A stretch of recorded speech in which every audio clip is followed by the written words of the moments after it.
Você sabe como se prova um líder?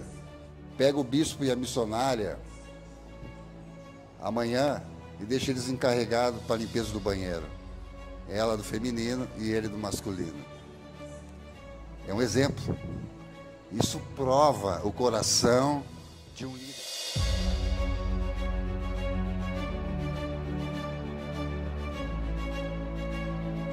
Uma noite especial. Por que é uma noite especial? Porque não somente vocês vão receber um rema de Deus, mas também centenas de milhares de pessoas em todo o mundo que são escolhidos por Deus e estão à frente de um trabalho, à frente de uma ministração, por escolha do Espírito Santo. Ele te escolheu para você estar aqui. Então veja bem, a primeira vez que eu aceitei Jesus Cristo, eu disse: eis-me aqui, Senhor. E no momento que eu disse isso, a minha vida nunca mais foi a mesma. Espiritualmente falando, a minha vida nunca mais foi a mesma. Por quê? Porque quando nós liberamos algo no mundo espiritual, o Senhor, Ele capta aquilo que sai da nossa boca. E o diabo também. Então as lutas, adversidades, elas começam de uma forma sobrenatural. Então eu costumo dizer, todo aquele que é chamado para estar à frente de uma liderança, independente se você é diácono, independente se você é diaconisa, se você foi escolhido por Deus, é porque o Senhor, Ele tem algo especial para a tua vida. Hoje, quem sabe, você não tem...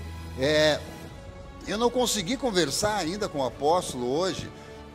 Ele nos buscou, nos levou para o hotel, não almoçamos juntos, não tomamos o café juntos, ficamos no hotel, eu e a pastora, nos preparando, descansando, porque a viagem foi demasiadamente muito puxado, e nós estamos aqui nesta noite para compartilhar algo que veio lá do coração de Deus para a tua vida.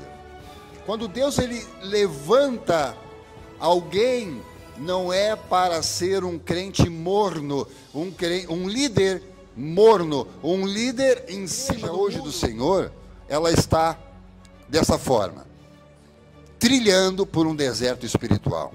Por quê? Porque a liderança dentro das igrejas hoje não é uma liderança que se submete, é uma liderança que eu estou falando para líderes em geral, mas a palavra ao vivo está aqui para vocês. Então receba, deixa o Espírito Santo ministrar o teu coração, e onde houver um erro no teu ministério, no teu ministério de líder, como eu falei, independente se você é diácono, independente se você é intercessor, independente do cargo dentro da igreja, mas se você tem um cargo dentro da igreja, você não foi escolhido por ser bonito, você não foi escolhido por ter dinheiro, você não foi escolhido porque você usa as melhores roupas, não, você foi escolhido porque você é um improvável, você foi escolhido porque o Senhor, Ele quis, ou melhor, Ele quer confundir aqueles que acham ou pensam que são. Sabe por que o Senhor escolheu vocês? O Senhor escolheu vocês porque Ele quer confundir as coisas malucas, as coisas loucas deste mundo. Então, se você foi escolhido pelo Senhor e você está aqui hoje, é por um propósito divino. Mas, lamentavelmente, a liderança, ela não reconhece a sua paternidade. Ela não reconhece a sua paternidade. Quem não me conhece, eu quero adiantar algo. Eu sou muito direto. Eu sou muito direto com as coisas de Deus. Porque com as coisas de Deus, ou você se arrepende e entra nos trilhos, no caminho certo, ou você está na igreja como um filho bastardo, que não quer receber a voz da paternidade, os conselhos paternais, né? Então, é dessa forma que nós temos que reconhecer em que grau está o nosso ministério de liderança. Que grau está o nosso ministério de liderança? Então, o que eu sei deste ministério é que houve um levante aqui dentro. Houve um levante. Eu sempre disse para o apóstolo Marcelo, e ele sabia que hoje ia respingar para ele também. Eu sempre disse, nós fomos para um retiro algum tempo atrás, eu acho que só o casal aqui estava, o Fabrício, né, e a sua esposa, até foi essa benção que conseguiu aquele lugar maravilhoso para nós. Depois do retiro, houve um impacto muito grande de libertação na vida daquelas pessoas. Foi um impacto. E eu disse para o apóstolo, tem que pegar essas pessoas e colocar nos trilhos. Aula de liderança, aula de líderes. Não bota em cima do altar qualquer coisa. Eu já digo qualquer coisa por quê? Porque para pisar em cima desse altar aqui, filhos, agora, nos últimos anos, eu fui enviado para o deserto, para que o Senhor ele me restaurasse, para que o Senhor me lapidasse, para que eu buscasse mais de Deus. E eu sempre dizia ao Espírito Santo, tu queres que eu suba para o altar e comece a gritar, a fazer barulho? Não. Tu receberás uma nova unção. Dentro da liderança há um jugo muito forte, um peso. Então nós temos que despedaçar esse jugo, esse fardo. Então eu sempre disse ao apóstolo, mas o apóstolo, isso não é uma crítica a ele, viu? Isso não é uma crítica. O apóstolo tem um coração de pai. Quem conhece ele sabe. Ele tem um coração de pai, de irmão. Então quando ele vê uma pessoa com potencial, né, ele chama, dá oportunidade. O diabo também tem potencial, né, para destruir vidas, porque ele veio para matar, roubar e destruir. Então Satanás, ele sempre vai se infiltrar no meio da liderança para fazer um estrago. Então eu sempre digo a ele, entrou na igreja, não interessa se é pastor, se é apóstolo, se é o papa, ele tem que ficar sentado, ele tem que ser provado, ele tem que ser como Davi disse, Senhor, eu quero ser como uma azeitona. E a azeitona, para virar óleo, ela passa por um processo doloroso. Tem que ser esmagada para sair o melhor óleo. Entenderam, filho? Muitas vezes nós, líderes, erramos querendo fazer o certo, né? Mas muitos erram por negligência.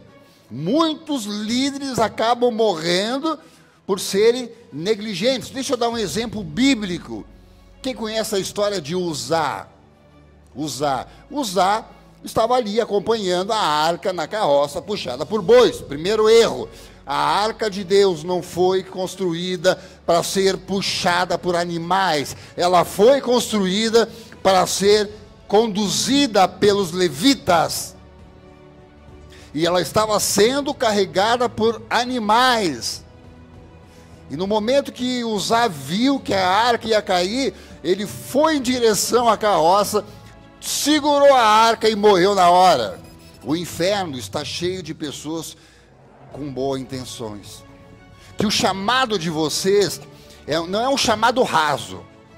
Chamado raso é aquele que é líder, não respeita o seu líder, é um filho bastardo. Por quê? Porque o filho bastardo, as ministrações do seu pai entram no ouvido e saem. Posso dar um exemplo bíblico? Eli, os seus filhos estavam dentro do templo. Os filhos de Eli roubavam o dinheiro da igreja. E Eli não os ministrava, não os discipulava. E os filhos de Eli acabaram morrendo. E não é isso que eu estou desejando para você, morte. Mas a morte, ela vem em consequência dos nossos atos como líderes rasos. Esse líder que tem esse perfil está condenado, filhos. Está condenado. A Bíblia diz que, eu sempre dou esse exemplo, a Bíblia diz que O inimigo anda ao derredor esperando a quem ele possa tragar. Olha a revelação. O inimigo anda ao nosso derredor esperando a quem ele possa tragar. Mas como assim? O inimigo está na nossa volta, daqui a pouco ele vai nos comer, vai nos engolir? Não. O inimigo anda na nossa volta, esperando palavras para que ele se alimente, palavras negativas, palavras contra a nossa liderança. Filhos, ser líder é muito, mas muito mais do que você imagina. É muito mais. A quem muito é dado, muito é exigido. A vida com Deus é uma vida sem compromisso. Amém? Bom se ligar aí, filhos. Você entendeu o que eu estou dizendo? A distração. A distração. A vida com Deus é uma vida sem compromisso. Amém? Não. A vida com Deus é uma vida de compromisso. A vida com Deus é vida de compromisso. Compromisso, primeiramente, no lugar do pão. Que pão, apóstolo? Onde o Senhor te colocou. Onde você se alimenta com pão. Agora, o infiel, eu costumo dizer que a infidelidade é mãe da ingratidão. O infiel, ele come o pão e sai vomitando, como está aqui na palavra. Ele sai vomitando, falando mal dos seus líderes. A unção apostólica, ela é bíblica, ela foi a primeira unção impartida por Jesus Cristo. Efésios 4:11, está lá. Ele ungiu uns para apóstolos. É a primeira unção que Jesus Cristo liberou sobre os discípulos. Então não é pouca coisa, filhos. Não é pouca coisa. Ser levantado para um ministério apostólico. E olha, eu não ouso me levantar, principalmente contra um apóstolo.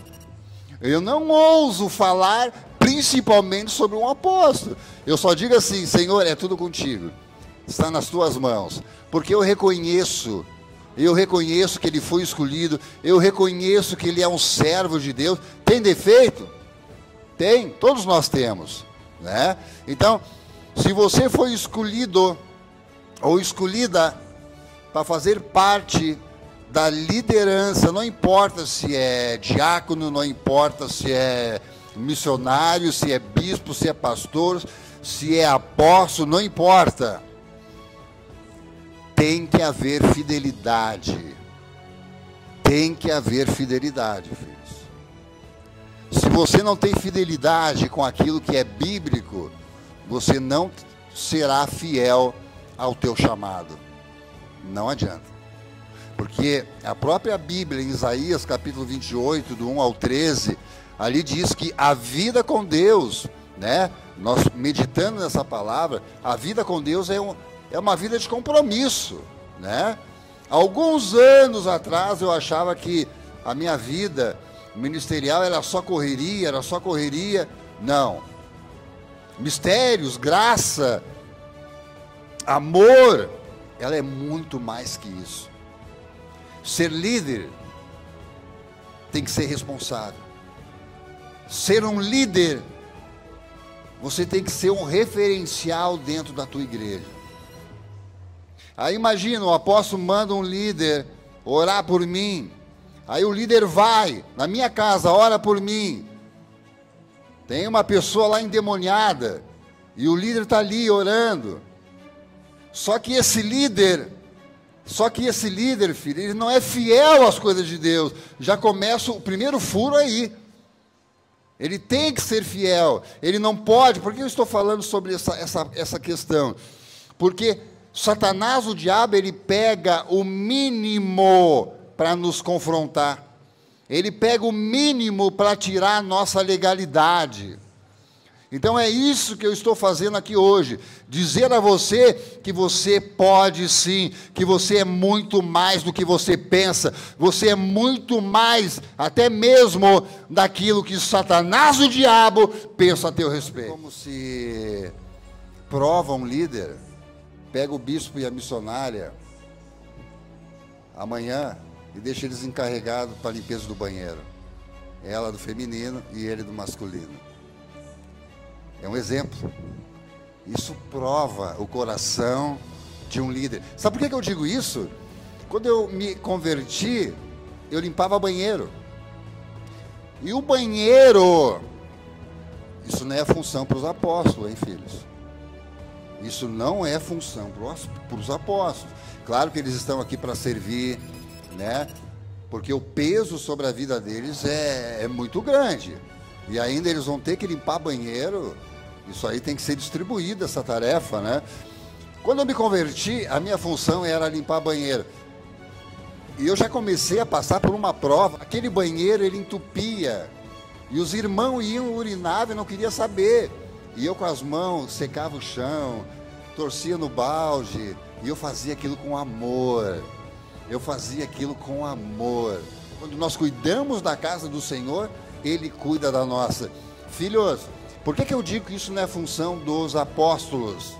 Por que eu digo que não é função dos apóstolos? Porque quando você cuida da casa do Senhor, Ele vai cuidar da tua. Independente do problema, da diversidade que você tem lá dentro da tua casa. Você fazendo a tua parte na casa do Senhor, com toda certeza, Ele vai fazer na tua.